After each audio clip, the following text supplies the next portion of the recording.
अमित जी, हरियाणा से। हरिवंश। श्री हरिवंश महाराज जी, इनका भाव है कि बचपन से ही इन्होंने माँ वैष्णो देवी और शेरावाली जी के प्रति इनकी लगाव हो गया, और मुझे जब कुछ समझ नहीं आता था तो मैं माँ वैष्णो देवी की पिंडी स्वरूप को ही अपना गुरु मान लिया। और माँ की अपार कृपा भी बहुत है जो उन्होंने मुझे दर्शन के लिए आपके भेज दिया। जब से मैंने आपके प्रवचन सत्संग सुना, अब मुझे मेरी माँ वैष्णो देवी से मिलने की एक अजीब सी चुभन होने लग गई है। कृपा करके मुझे इस भक्ति मार्ग पर चलने का सही मार्गदर्शन करें। सही मार्ग, कैसे इस मार्ग पर चलता रहूं, उनकी साक्षात्कार करना सही मार्ग है। आप चलते रहो, वो जगत माता है। या देवी सर्वभूतेषु बुद्धि रूपेण संस्थिता, नमस्तस्यै नमस्तस्यै नमस्तस्यै नमो नमः।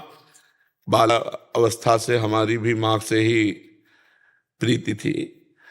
अब थी इसलिए कह रहा हूं कि वो नाम बदल गया है, अब नाम दूसरा हो गया है, लेकिन है तो उन्हीं की ही शक्ति है सब।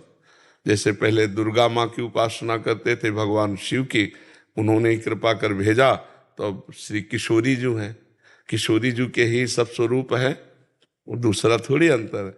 अब इधर राधा वही अंश में दुर्गा है, कोई अंतर थोड़ी, विविध रूप वही धारण किए हुए हैं। तो बस नाम जप करो और अंदर से, ये अंदर की बात, अंदर से उनको सब कुछ मान लो। वो स्वयं, जैसे भगवान श्री कृष्ण अर्जुन के रथ की बागडोर पकड़ ली ना, वैसे जीवन की बागडोर माँ पकड़ लेंगे और आपको पार कर देंगे। रामकृष्ण परमहंस जी माँ को ही मानते थे, काली माँ को, सब कुछ प्राप्त हो गया। कहीं एक जगह आसक्ति कर लो, भगवान 100-200 रूप धारण करते हैं, है एक ही भगवान। 100-200 नहीं होते, वो एक ही, वही माँ है, वही पिता है, वही शिव है, वही अम्बा है, कोई अंतर नहीं है। बस भाव से लग जाओ, नाम जप करो।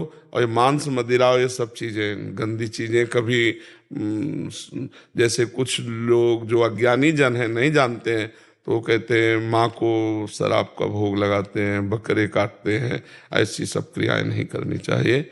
माँ जगत माता है, तो जैसे हम उसके पुत्र हैं, ऐसे बकरा भी उसका पुत्र है। अपने पुत्र के गला कटवा के कभी माँ प्रसन्न होती है क्या? और माँ कभी मदिरा और गंदी चीजें सेवन करने वाला कभी माँ का आराधना कर सकता है? ये सब निकृष्ट लोग हैं, अज्ञानी लोग हैं, ये लोग नहीं जानते हैं। तो कभी ऐसी गलती मत करना।